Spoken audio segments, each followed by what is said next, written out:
sesión y tendréis todo el contenido, tanto la grabación de la sesión como el documento de presentación. Os lo voy a hacer llegar a vuestros correos electrónicos.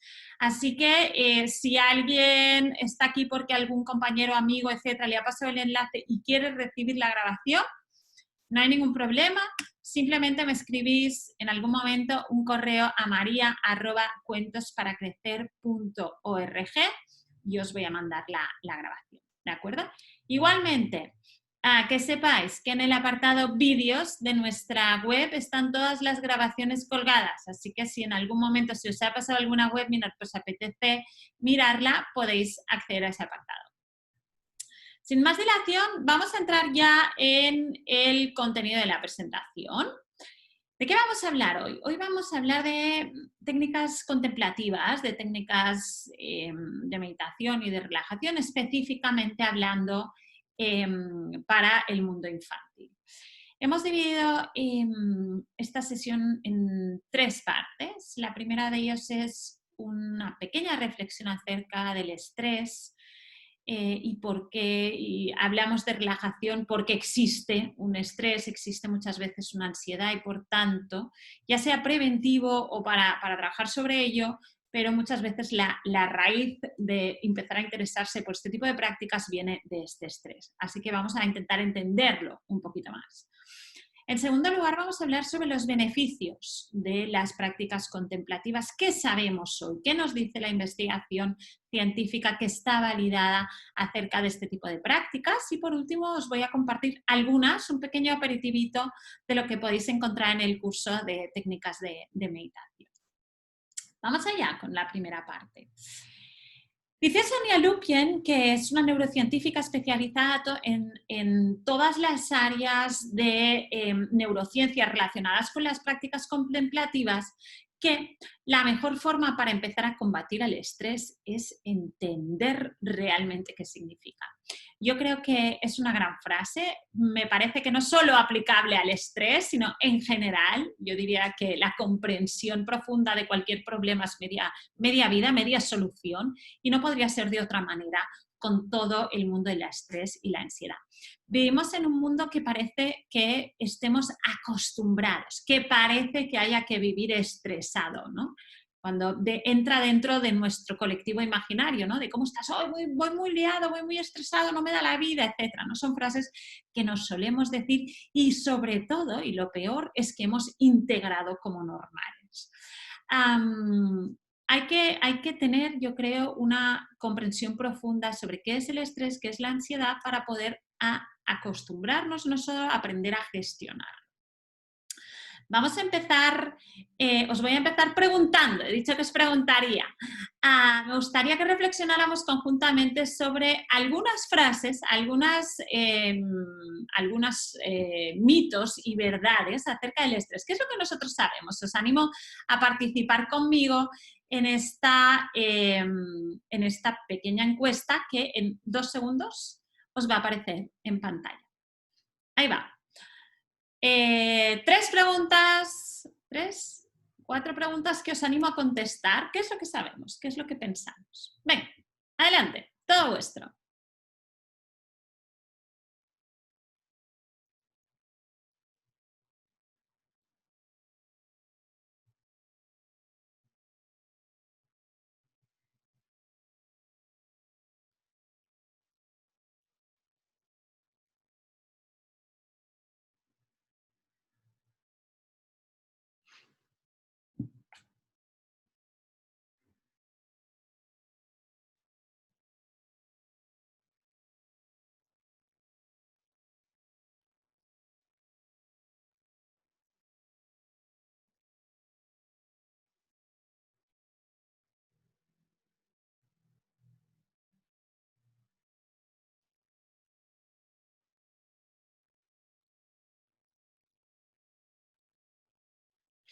Veo que ya no votáis más. 5 segundos más por si algún rezagado le apetece probar. 5, 4, 3, 2. Cerramos votación y muchísimas gracias por vuestra participación.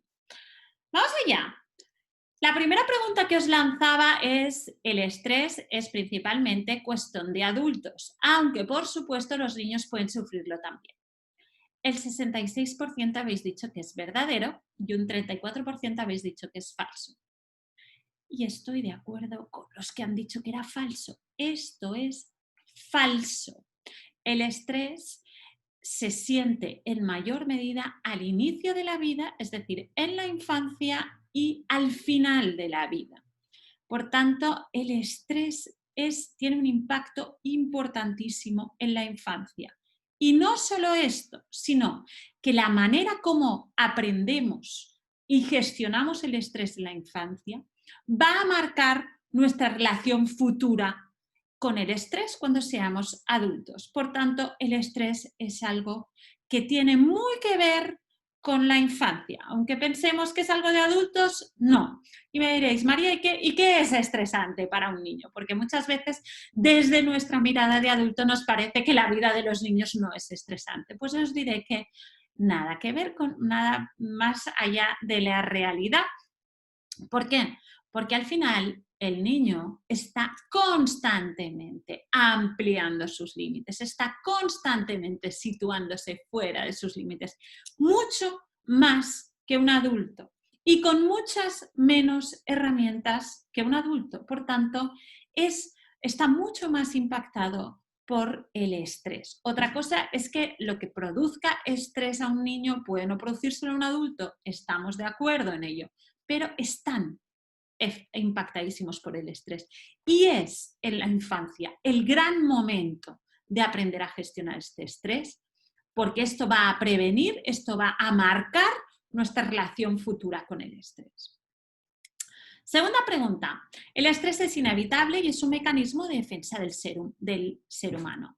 El 66% habéis dicho que verdadero y un 34% habéis dicho que falso. Y en este caso estoy de acuerdo con el 66% que han dicho que verdadero.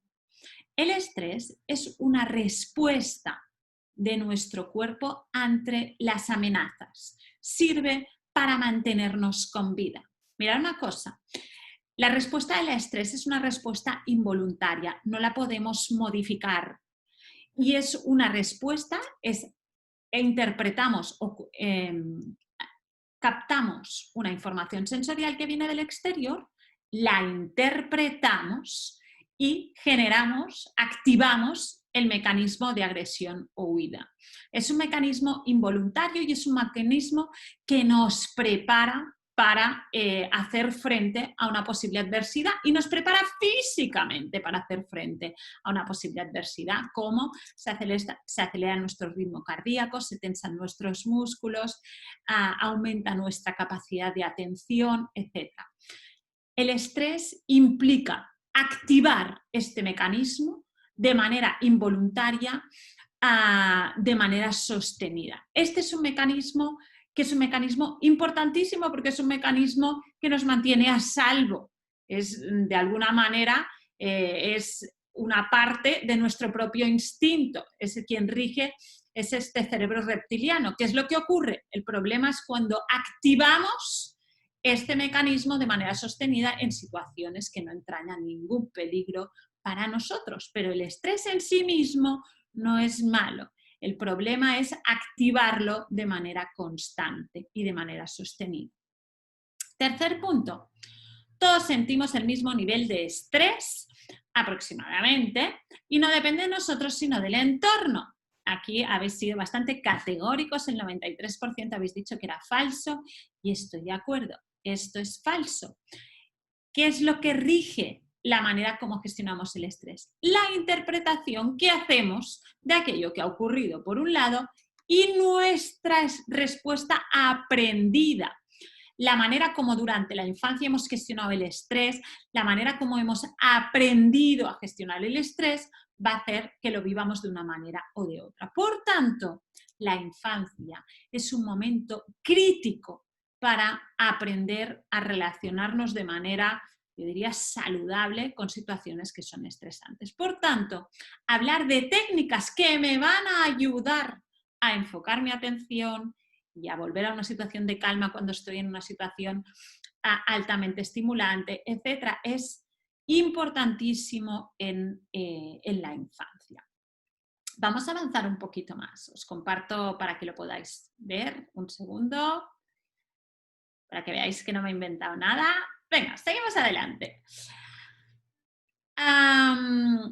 Os decía que la primera parte es esta comprensión en profundidad. ¿Y qué es lo que ocurre desde el punto de vista neurológico? Imaginaros que ocurre algo a nuestro alrededor, hay una información sensorial que entra dentro de nuestro sistema neurológico. Esto lo que hace, esta información viaja hasta nuestro sistema límbico, donde se encuentra la amígdala, y esta amígdala interpreta esta información sensorial.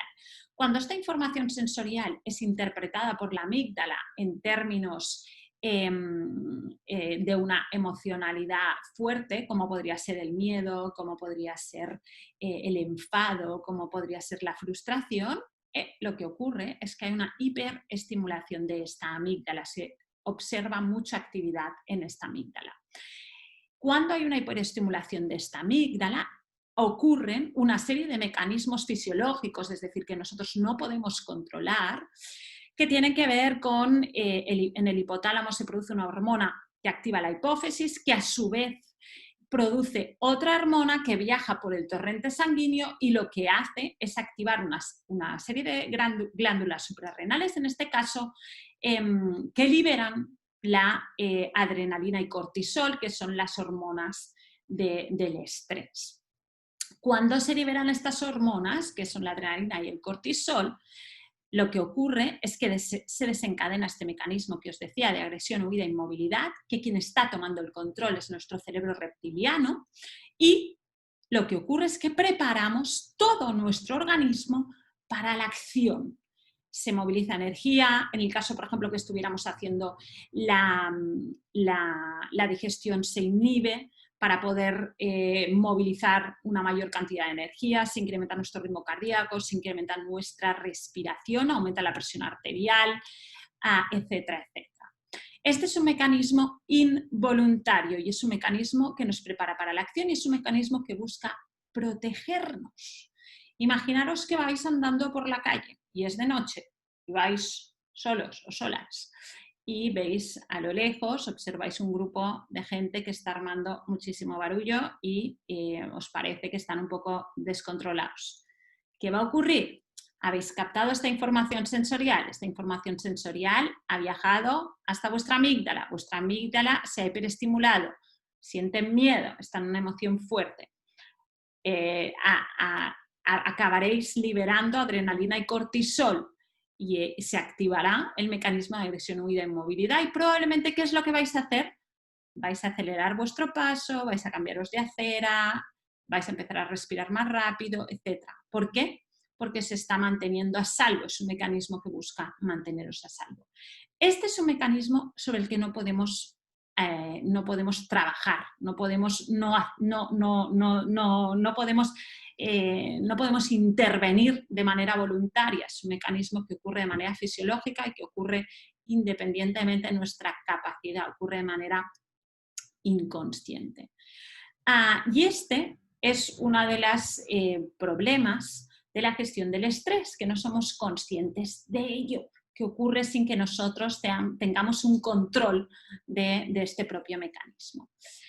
El primer paso para aprender a gestionar el estrés es entender que estamos en un estadio de estrés y entender que nuestro cuerpo se está poniendo alerta en una situación que quizá no deberíamos estar en alerta. Y para ello hay que aprender a entender los efectos del estrés en mi cuerpo, por un lado, y en segundo lado hay que aprender a observar nuestro propio cuerpo.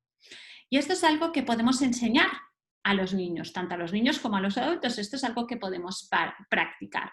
Podéis hacer ejercicios de visualización en las que visualicéis momentos de calma y momentos de estrés, por otro lado, en contraposición, y llevéis la atención a todas estas digamos, actividades fisiológicas como es la respiración, el ritmo cardíaco, la tensión muscular, etcétera, para que ellos aprendan a diferenciar cómo está su propio cuerpo en una situación de calma y en una situación de estrés. Luego os comparto, si queréis, un enlace donde encontraréis este cuestionario, cómo me siento cuando estoy estresado, que es un cuestionario que hace exacto, que busca que ellos visualicen un momento de estrés y les va haciendo una serie de preguntas sobre cómo está su cuerpo en esta situación. Podéis usar también las tarjetas Biodot. Las tarjetas Biodot son, seguro que las habéis visto, son unas pequeñas pegatinas, existen también en anillos, etcétera, que cambian de color. Las tarjetas Biodot pueden ser una pegatina que pegamos directamente sobre nuestra piel, muy pequeñita, y va cambiando de color en función de cómo está nuestro cuerpo, pasando de un color muy estresado a cambiando de color en función de cómo nos sintamos. Es una manera, sobre todo cuando empezamos a hablar de estrés y si tenéis algún caso de algún niño o alguna niña que penséis que tiene una dificultad importante en la gestión de este estrés y queréis hacerlo explícito para que ellos sean capaces de entenderlo, las pegatinas Biodot funcionan muy bien porque ellos de manera muy gráfica pueden ser conscientes, porque no es fácil ser conscientes de cuál es la mella física del estrés, sobre todo si nadie te lo ha explicado, sobre todo si no hemos reflexionado sobre ello. ¿Y por qué es difícil? Porque es una reacción involuntaria que nosotros no estamos controlando. Por tanto, el primer paso, aprender a entender el efecto del estrés en mi cuerpo y aprender a escuchar nuestro propio cuerpo. En segundo lugar, lo interesante sería aprender a técnicas o estrategias que me ayuden a canalizar este estrés. La meditación y el resto de técnicas contemplativas, hoy hablaremos también de respiración, hablaremos de juegos de silencio, etc. Y por tanto voy a hablar más que de meditación en sí mismo, voy a hablar hoy de técnicas contemplativas. Son unas buenísimas estrategias para aprender a conectarnos, aprender a calmarnos, aprender a serenar. Pero, como dice Elaine Snell, no son una varita mágica. No es que muchas veces creo que hay términos que se ponen de moda o que se ponen, los que todo el mundo habla, ¿no? Que parece a veces que sean la panacea para todo. No lo son, ¿no? Pero sí que son, si somos constantes y si aprendemos a integrarlas dentro de nuestro día a día, son herramientas que no van a evitar que nos estresemos, que no van a evitar que en un momento dado sintamos emociones fuertes, pero nos van a dar herramientas para aprender a capear, ¿no? No van a parar la tormenta, pero nos van a enseñar a surfear estas olas. Y esto es importantísimo, porque hay que dar herramientas para que ellos puedan aprender a gestionar estas situaciones y más porque esto, como os decía antes, va a marcar la relación futura, ¿no? con este tipo, con el estrés y con la ansiedad. ¿Qué beneficios tienen las prácticas contemplativas?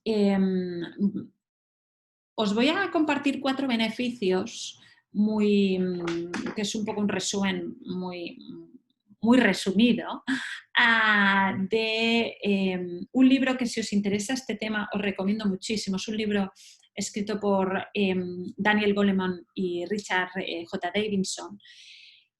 Daniel Goleman seguro que lo conocéis todos, es la persona que hace ya unos cuantos años popularizó el término de la inteligencia emocional. Creo que a muchos nos cambió la vida. Creo que Daniel Goleman fue el primero que puso palabras y puso estudios en la importancia de educar en inteligencia emocional y creo que le debemos todos muchísimo. Richard Davidson es un neuropsicólogo que ha estudiado muchísimo desde el punto de vista de la neurociencia la relación de las emociones y las capacidades de aprendizaje desde el punto de vista de neurociencia. Juntos hace ya, a ver, un par de años, me parece, en el 2018, este es un libro del 17, 3 años, escribieron un libro específico sobre meditación, en el que se dedicaban a hacer algo que no mucha gente ha hecho, que es validar científicamente los muchísimos estudios que ya hay en la materia de meditación y nos ayudan a dar un poco de luz sobre qué sí funciona, qué podemos esperar de práctica de la meditación y qué no. Y es un libro que os recomiendo, que se llama Los beneficios de la meditación, que está editado, por lo menos en España, por la editorial Kairos, así que si os interesa el tema, ahí lo lanzo. De este libro, del resumen de este libro, os comparto 4 grandes beneficios de las prácticas contemplativas. El primer beneficio es que se observa y que está científicamente probado, es la mayor recuperación delante de las emociones fuertes. ¿Qué quiere decir esto? Las emociones fuertes, primero defino, las emociones fuertes son emociones como la rabia, el enfado, el miedo, la frustración, etc.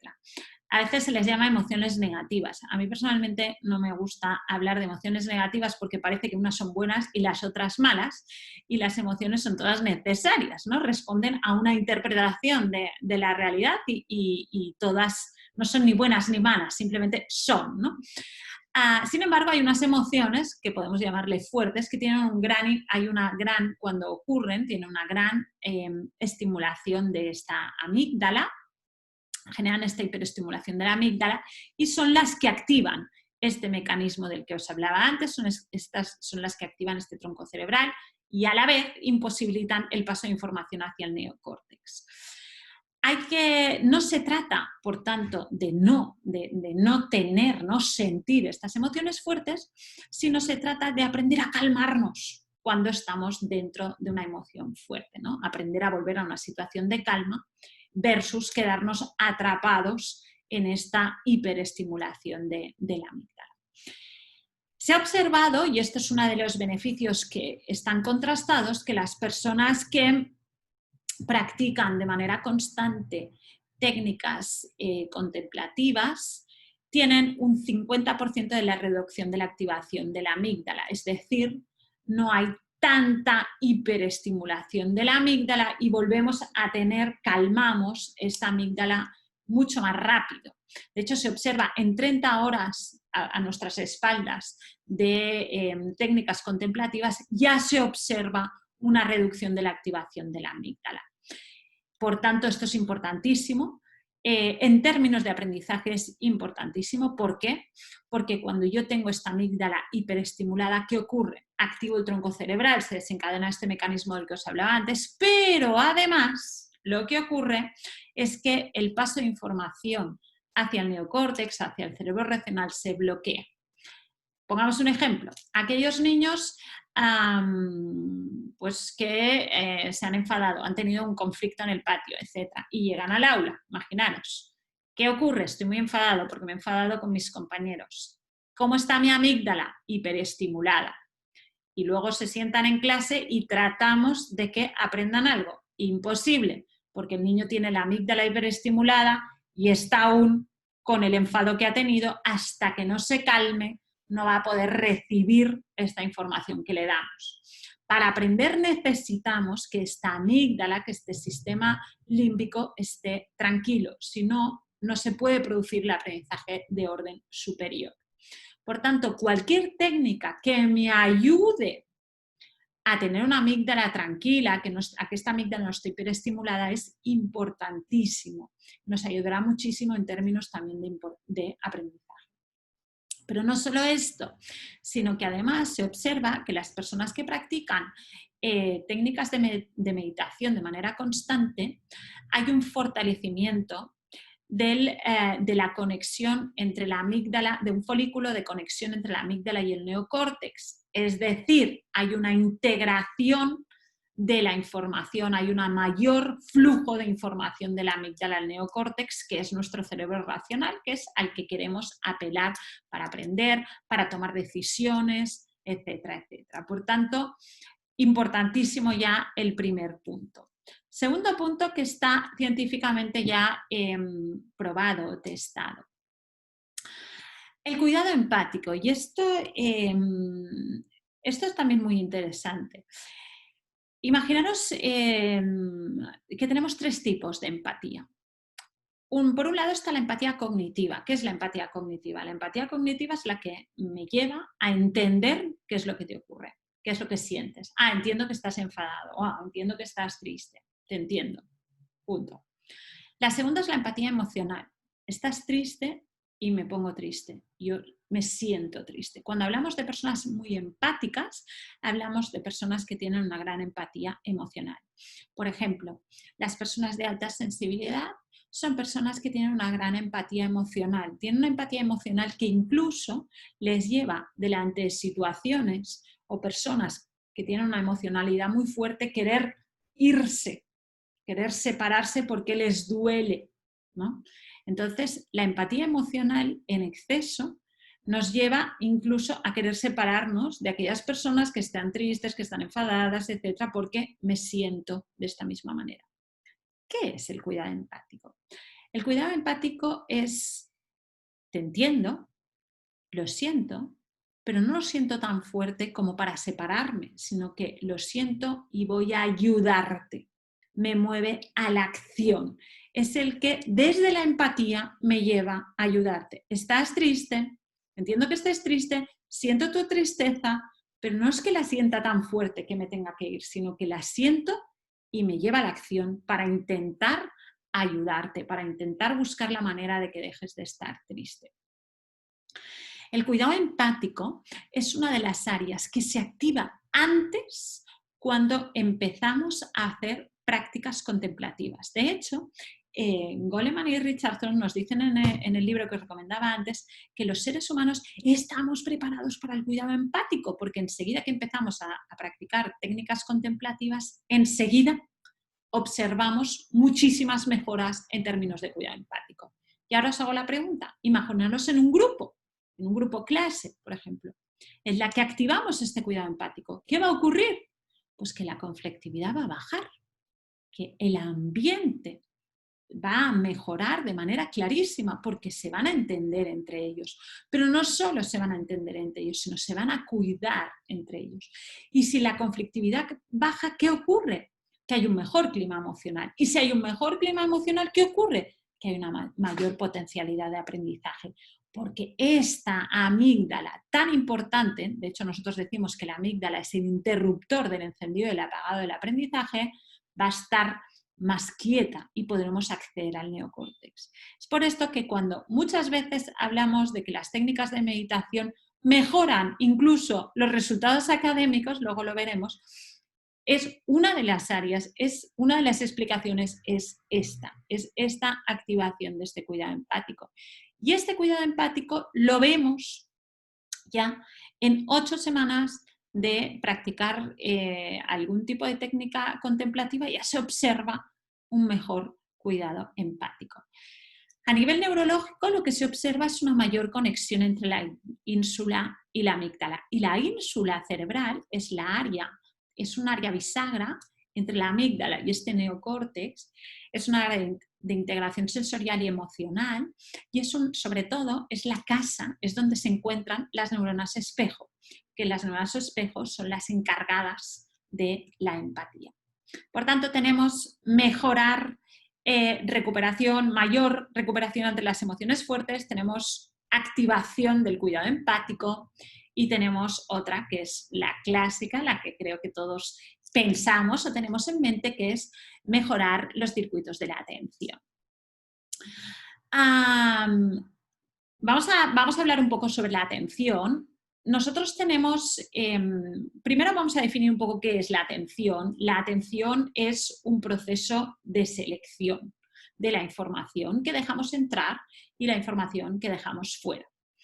¿Qué quiere decir esto? Imaginar, a nuestro alrededor hay aproximadamente 2 billones de bits sensoriales por segundo y no tenemos capacidad de procesar toda esta información. Por esto, nuestro sistema neurológico tiene una herramienta, que es el filtro reticular. El filtro reticular decide filtra qué información deja fuera y qué información deja entrar. ¿Cómo lo hace? ¿Cómo filtra? ¿Con qué criterio? Pues un criterio básico, si esta información que hay a mi alrededor es una potencial amenaza o no. ¿Qué es lo que ocurre? Pues que la información nueva, la información novedosa es captada antes. El filtro, vamos a explicarlo un poco más. Este filtro reticular trabaja en base a dos movimientos. Uno es el movimiento de habituación. El movimiento de habituación lo que hace es inhibir el circuito RAS. ¿Qué quiere decir?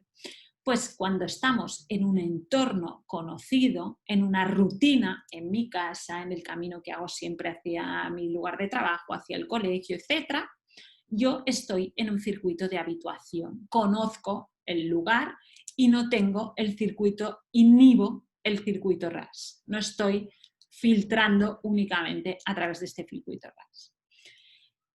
Es por esto que muchas veces parece que no vemos las cosas. La sensación que tenemos es que vamos con el piloto automático, porque estamos en circuito de habituación. El circuito contrario es el circuito de sensibilización, es el que moviliza el circuito RAS, el que moviliza el filtro reticular. ¿Cuándo ocurre? ¿Cuándo veréis clarísimo que estáis en sensibilización? Cuando viajáis, cuando vais a una ciudad nueva, a un lugar nuevo, tenemos la sensación que entra más información, que vemos más cosas. La sensación que a uno le ocurre es que parece que los días se estiran, que las horas se estiran, porque hay más información que ha entrado. ¿Por qué? Porque parece que vemos más cosas, porque efectivamente vemos más cosas. Estamos en un circuito de sensibilización, no en un circuito de habituación. ¿Qué es lo que ocurre cuando empezamos a practicar de manera constante prácticas contemplativas? Que impedimos el circuito de habituación, que de manera consciente empezamos a ver aquello que es común, lo viejo, como si fuera algo nuevo. La sensación que uno tiene es que empieza a ver, que despertamos un poco. ¿Por qué? Porque estamos inhibiendo este circuito de habituación y empezamos a estar en un circuito de sensibilización y por tanto la sensación un poco que tenemos es que vemos más cosas. Pero no solo esto, sino que impedir este circuito de habitación lo hacemos de manera consciente. Ya no dejamos que este filtro reticular trabaje de manera inconsciente, sino que somos capaces de asumir de manera consciente el control de nuestra atención. Y esto, a la vez, va a aquietar a nuestra amígdala. Y por esto, una de las cosas que se observa antes cuando empezamos a hacer prácticas contemplativas es este despertar, esta sensación de que observamos y vemos más cosas. Un poco esta sensación que uno tiene cuando viaja, pues tenerla en nuestro día a día, ¿no? Y no es extraño que vayamos por la calle y nos fijemos en pequeños detalles que antes nunca habíamos visto. Esto es porque impediremos este circuito de la habituación y tomamos el control de nuestra atención. El último gran beneficio son los circuitos del yo. ¿Qué son los circuitos del yo? Los circuitos del yo es una modalidad que ocurre por defecto, que hace que muchas veces tengamos, sobre todo en situaciones de estrés y de ansiedad, tengamos pensamientos y sentimientos acerca de nosotros mismos muy negativos. Esto no me va a salir, me voy a enfermar, me va a pasar no sé qué. Estos pensamientos que nos vienen en la cabeza sin ningún tipo de control y sin ningún tipo de lógica, normalmente negativos y que se dan típicamente en situaciones de ansiedad y de estrés. ¿Qué es lo que ocurre cuando empezamos a practicar prácticas contemplativas? Que estos circuitos se aquietan. Parece que esta voz negativa que tenemos dentro baja y sobre todo con la práctica incluso puede inhibirse. Por tanto, 4 grandes bloques de beneficios que han sido ya demostrados científicamente y que aportan sobre todo mucha calidad de vida, nos aportan mucho una vida mucho más rica. Por tanto, repasemos.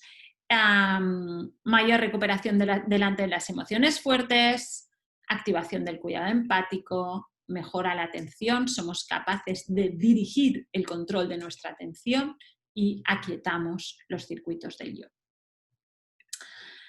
¿Qué observamos? Y esta es el resumen, un pequeño resumen de las prácticas. Elaine Snell, la he mencionado al principio, es una autora de un programa de meditación que se hizo en Holanda, que se lleva a cabo en las aulas de educación pública, de una serie de escuelas de educación pública de primaria en Holanda. Se hizo un programa piloto en el que participaron unos 300 niños. Durante 8 semanas, durante 10 minutos al día, se hacían una serie de prácticas contemplativas. ¿Qué se observa después de 8 semanas? Se observa mayor tranquilidad en el aula. ¿Por qué se observa mayor tranquilidad en el aula? Hay una mayor recuperación delante de las emociones fuertes, por tanto estamos todos más tranquilos. Hay además una activación del cuidado empático, por tanto hay una reducción de la conflictividad, por tanto estamos todos más tranquilos. Hay un mayor grado de concentración. ¿Por qué? Porque tomamos el control de los circuitos de la atención. Hay una mayor honestidad. Está cuidado empático. Los niños se vuelven más amables hacia los demás. De nuevo, este cuidado empático para el que estamos preparadísimos, de hecho es algo que nos sale enseguida de manera natural, y hay una mayor confianza en sí mismos. Por tanto, el clima para el aprendizaje se vuelve óptimo. Y no solo se vuelve óptimo, sino que les estamos dando estrategias de gestión que podrán aplicar y que atesorarán el resto de su vida. Veamos cómo, veamos visto un poco qué, por qué. Veamos ahora cómo en unas pequeñas pinceladas que ampliamos en el curso de técnicas de meditación. Richard Davidson, os he hablado de él, conjuntamente con Daniel Goleman hacen este libro de los beneficios de la meditación, pero es un estudioso del tema de las emociones y la neurociencia, y ha trabajado mucho, también ha estudiado mucho acerca de las técnicas contemplativas, y nos dice una frase maravillosa, que es que el bienestar puede cultivarse. Y yo diría más, el bienestar debe cultivarse y sobre todo es yo diría que qué mejor empresa que aprender a cultivar nuestro propio bienestar, ¿no? Esto es algo que no es una quimera, sino que podemos aprender a cuidarnos y sobre todo podemos enseñar a que se cuiden ellos, ¿no? Y este es un poco el objetivo de estas técnicas, es dar herramientas de gestión de estas situaciones y sobre todo de conexión con nosotros mismos. Y por tanto son estrategias que nos van a ayudar a mirar hacia adentro. Y mirar hacia adentro es importantísimo, ¿no? Si no aprendemos a mirar hacia adentro, hacia afuera, probablemente vamos a tener problemas si solo miramos hacia afuera, ¿no? Por tanto, son estrategias que nos ayudarán a mirar hacia adentro y nos ayudarán a cuidar el jardín interno. Nosotros en el curso dividimos en 2 grandes áreas y luego usamos distintas técnicas, pero unas son las técnicas que me van a permitir relajar y las otras son las técnicas que me van a permitir enfocar mi atención, ¿no? Aprender a enfocar la atención en el aquí y el ahora, ¿no? En intentar, pero antes de enfocar la atención es importante aprender a relajar, ¿no? a callar todo este ruido interno que llevamos y que acarreamos todos de nuestro día a día y probablemente fruto de la sociedad en la que vivimos. Una técnica que podéis usar para trabajar sobre la relajación. Nosotros para trabajar todas las áreas de relajación usamos mucho el movimiento, porque el movimiento conecta muy bien con los niños, porque los niños se mueven y necesitan moverse.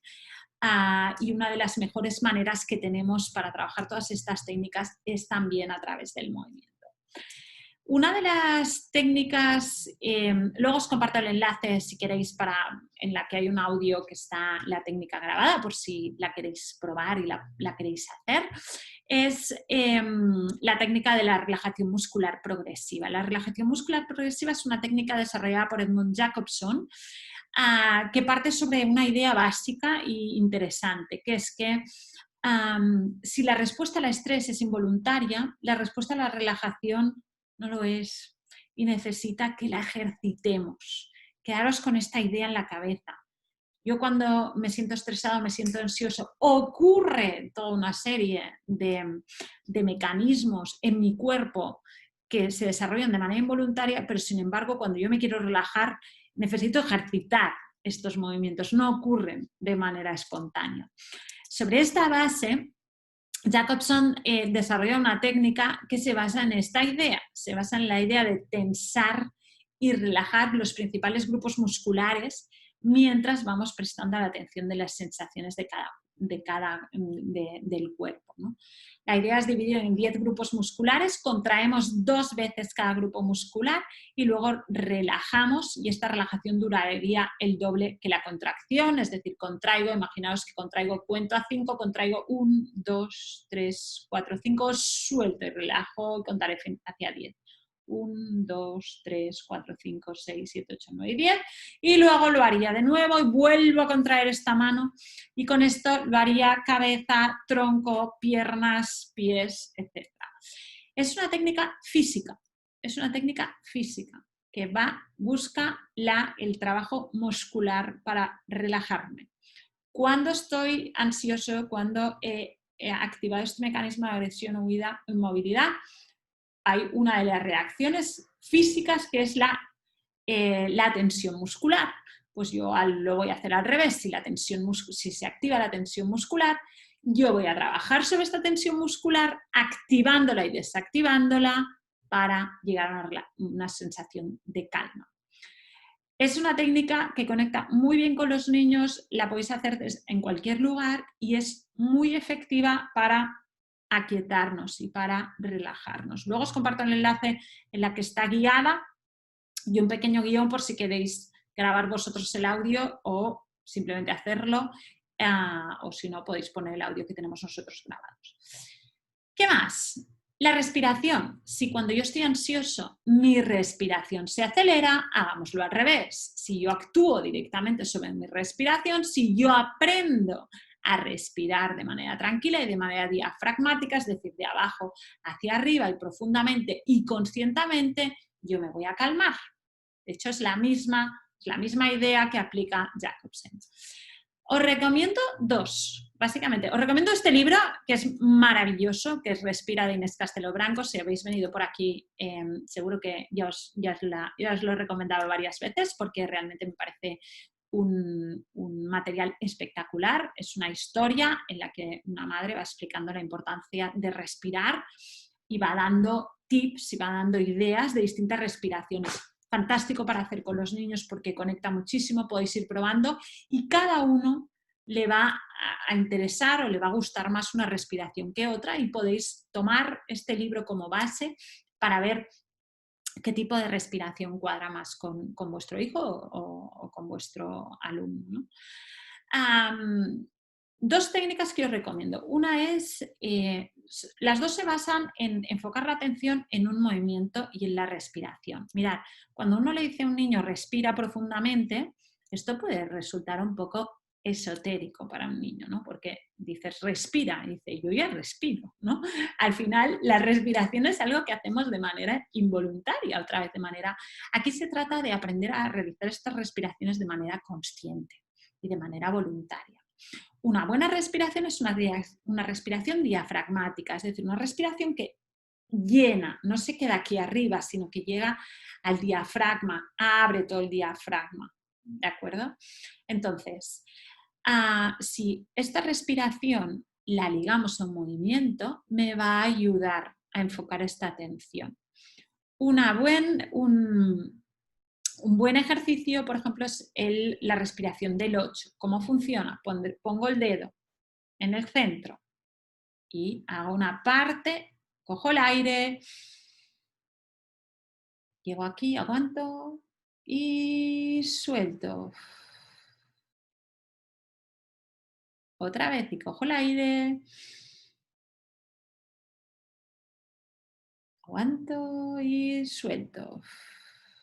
Este movimiento que me vais a hacer a mí con el ratón es el que los niños harían con el dedo, marcando un 8. Lo podéis tener impreso y podéis hacer vosotros el 8 o lo pueden marcar en el aire, como queráis, pero va acompañado de este movimiento que me va a marcar, ¿no?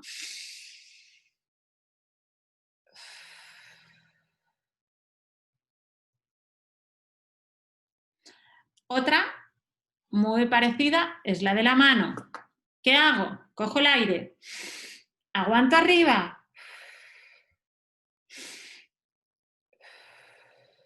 y así hasta que he hecho toda la mano. Este tipo de actividades basadas en respiración son súper efectivas para calmar. Creo que todos deberíamos aprender o practicar la respiración diafragmática a lo largo del día en algún momento. Esta respiración consciente, esta respiración que nos conecta. No hace falta que yo esté nervioso para hacerlo, pero sí que es un buen ejercicio. Podéis hacerlo antes de ir a dormir, podéis hacerlo antes de iniciar el día, antes de hacer un examen, etc. Me predispone, me limpia, me calma, me centra.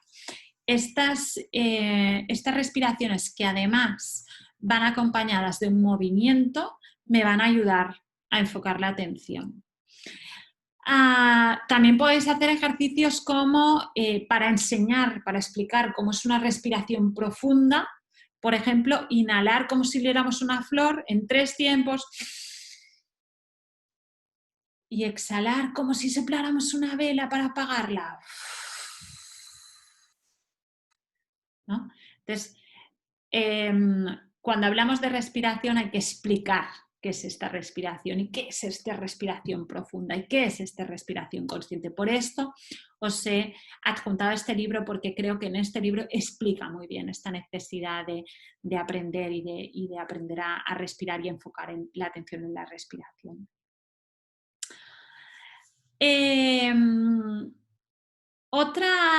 Ejercicios, dejando un poquito atrás, voy a pasar aquí y luego paso ahí, ¿vale? Otro de los ejercicios que trabajan sobre técnicas contemplativas, que también trabajamos en el curso, son los juegos del silencio. El silencio sabemos que es una necesidad cerebral, necesitamos a veces estar en silencio, nuestra mente necesita estar en silencio y practicamos muy poco el silencio. Parece que queramos llenar siempre todos los huecos y los segundos del día con ruido.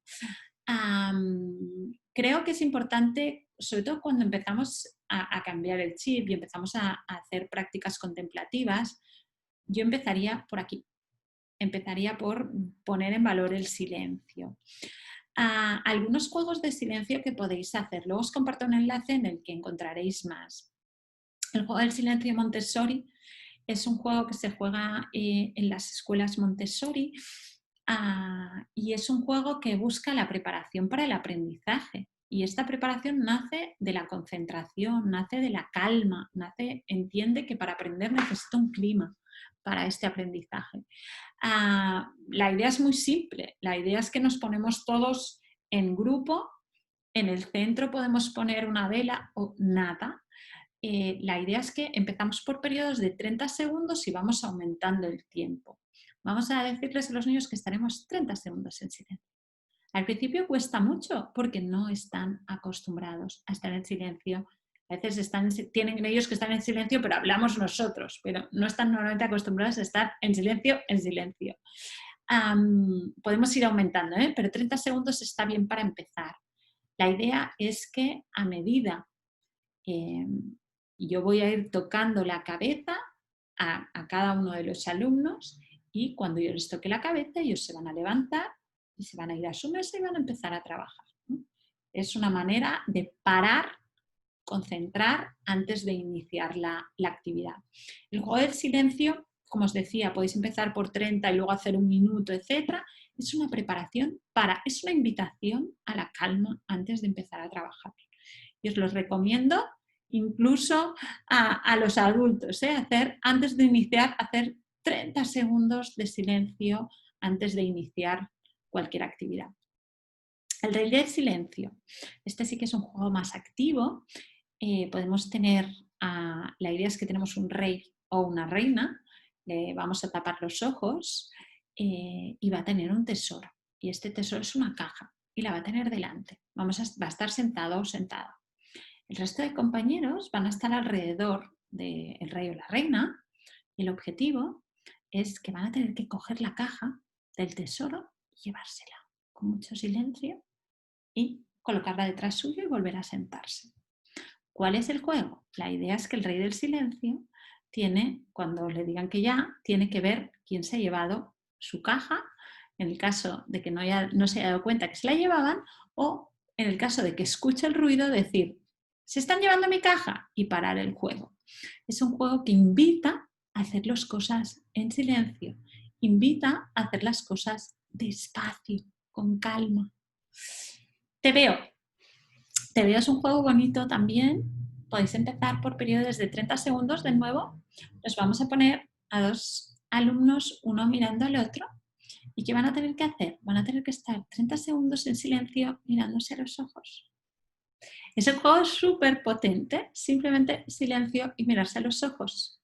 Y de nuevo es una invitación a la empatía, al cuidado empático, al ver cómo está mi compañero y a valorizar este silencio.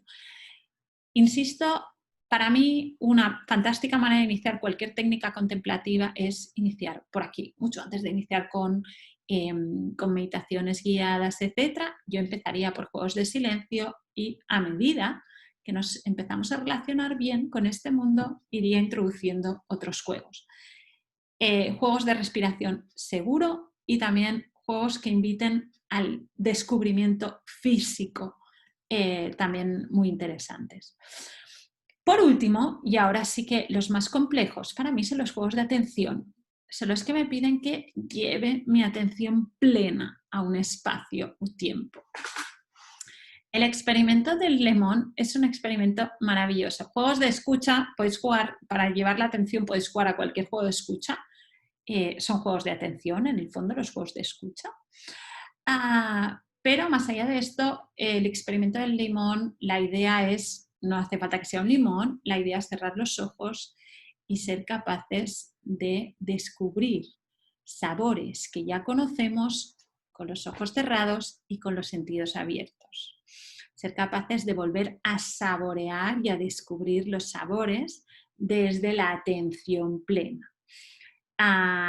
Luego os comparto también el enlace en el que explico, pero es básicamente vendría a ser esto. Y por último, directores de orquesta, en el que vamos a cerrar los ojos y activar el resto de sentidos y aprender a enfocarnos en el aquí y el ahora, qué es lo que estamos escuchando, a qué suena, dónde suena, por qué historia nos inventamos, etcétera, etcétera. Hasta aquí estos pequeños juegos que os quería compartir hoy. Me he ido un poquito de tiempo. Simplemente antes de terminar, dejarme cerrar. Simplemente para mí decir que cuando empezamos a trabajar técnicas contemplativas con los niños, creo que es algo que va más allá de una técnica, más allá de una práctica y debería ser una actitud vital. Y una actitud vital que deberíamos primero practicar los adultos antes de empezar con los niños. No es mi niño es muy ansioso o está muy estresado, le voy a poner un CD con una meditación. No, sino que esto debería ir mucho más allá. Como os digo, debería ser una actitud. Deberíamos empezar a practicar primero los adultos. Una vez empecemos a hacer o empecéis a hacer técnicas contemplativas, ser vosotros también coestudiantes, practicar con ellos. Si hacéis respiraciones, hacerlas todos. Si hacemos relajación muscular progresiva, hacerla vosotros también. Por tanto, no es una cosa que hacen ellos, no, somos nosotros. Creo que sí que es algo muy de todos. Y para obtener frutos necesitamos tiempo. Como todo en la vida. Las cosas, aunque a veces nos cueste, y más en el mundo en el que vivimos, necesitamos tiempo y constancia. Y recordar que no son una panacea todos, son una buena herramienta. Es decir, no es la idea, ¿no? Es recordar la idea de que no van a parar la tormenta, me van a enseñar a surfear. Pero por tener una tabla de surf no voy a surfear las olas, necesito aprender y necesito tiempo. Pues es un poco esto, ¿no? Y que todas estas técnicas, para mí, para ser efectivas, necesitan ir más allá de un momento concreto. Como os decía, necesitan estar enmarcadas dentro de una actitud vital, ¿no? Espacios de relajación, en la cena podéis tener una vela, poner una vela y mirar la vela 30 segundos antes de empezar a cenar, puedes crear un rincón de la paz o de la calma en casa, puedes poner en momentos determinados, tener música relajante, podéis crear en casa espacios del silencio, intentar buscar el contacto con la naturaleza, puedes buscar cuentos o tener un momento especial del contar el cuento, etcétera, etcétera. Todo esto nos va a llevar a tener esta actitud vital. Materiales que podéis usar, aparte de los ya mencionados. Os he hablado de Slane Snell, recoge todo su programa que aplica en las escuelas holandesas en este maravillosísimo libro que además viene con un CD con prácticas pregrabadas que se llama Tranquilos y atentos como una rana. Tenéis también este libro que es Relajaciones, que también encontráis prácticas que podéis hacer, o este otro de meditación para niños que no es bien prácticas, pero os ayuda a enfocar, a cómo podríamos empezar a trabajar prácticas contemplativas. Tenéis también los materiales de Do Yoga, que son estas cartas con distintas asanas de yoga que pueden hacer ellos y pueden tener ellos, y es para los que son un poquito más mayores me parece un material maravilloso. Yo os animo mucho a ver conjuntamente con los niños este corto, se llama Solo Respira y habla del enorme poder de la respiración para aprender a gestionar nuestras emociones fuertes.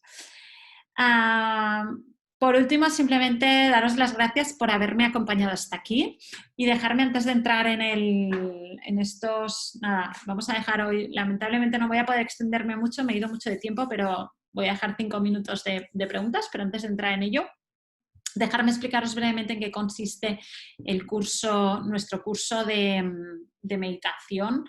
Es un curso el que podéis iniciar desde ya, es un curso de libre acceso, digamos, de libre acceso no, es un curso, digamos, no es gratuito, pero sí que es un curso que no tiene fecha de inicio o fecha de finalización. Encontraréis prácticas pregrabadas, encontraréis vídeos, encontraréis material de descarga, tenéis acceso ilimitado durante un año y trabajamos desde el movimiento, desde la respiración, desde el silencio, etcétera.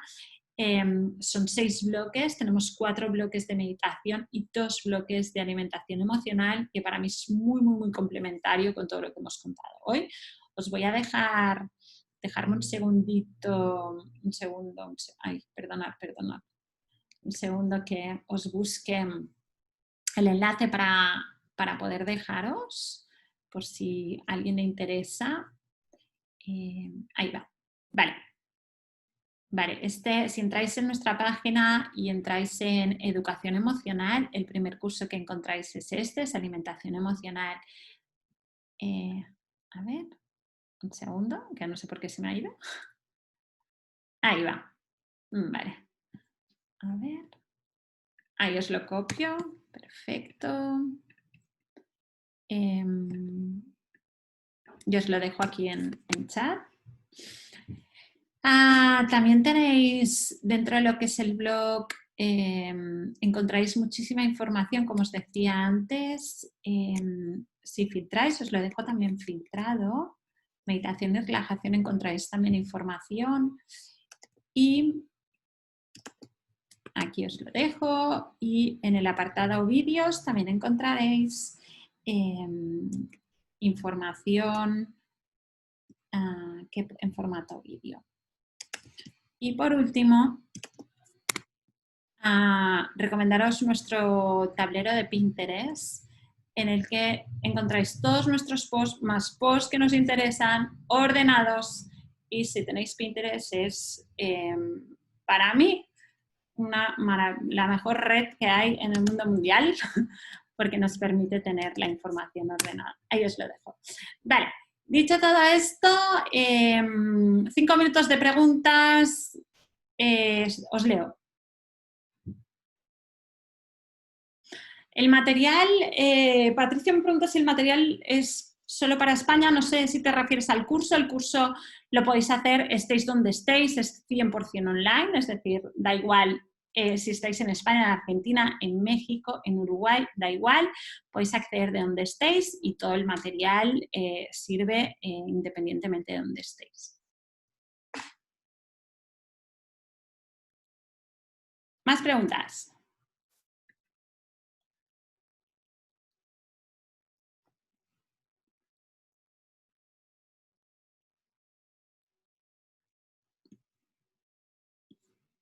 ¿Tenemos preguntas ahí?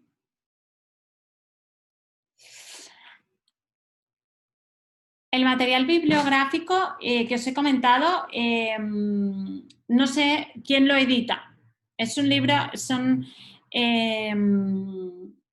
el libro que os he comentado es este, no sé si lo veis, Los beneficios de la meditación. No sé quién lo edita en otros países, pero seguramente si está editado en España lo podéis encontrar. Esto no sé decirlo si está editado en todos los países o quién lo edita. Vale, Beatriz, gracias. ¿A qué edad, entiendo que Amalia nos dice a qué edad recomiendo empezar este tipo de técnicas? Yo creo que podemos empezar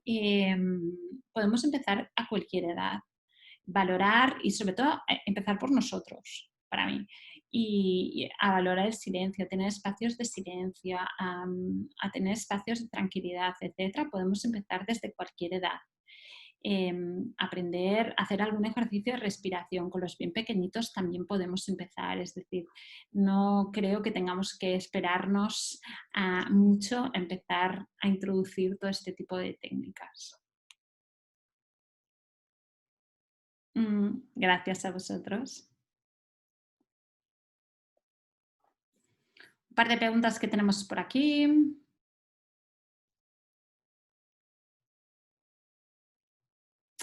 Montserrat nos dice, se ha cortado el audio de la relajación.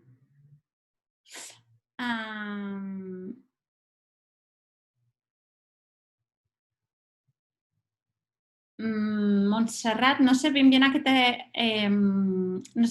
te refieres. Recomiendo en familia, sí, sin ninguna duda. Recomiendo, si hacéis cualquier tipo de técnica de este estilo, recomiendo hacerla, sí, ciertamente, en familia, todos juntos.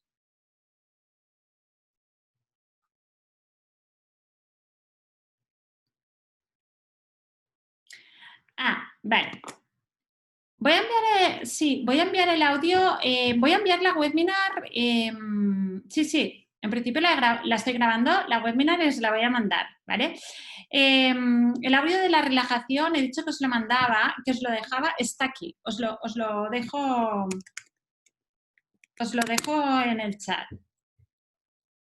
Está en el blog y si buscáis por relajación muscular progresiva lo tenéis, pero os dejo el enlace directo, así ya no lo tenéis ni que buscar, ¿vale? Os lo dejo por el chat. Ahí va, ¿vale?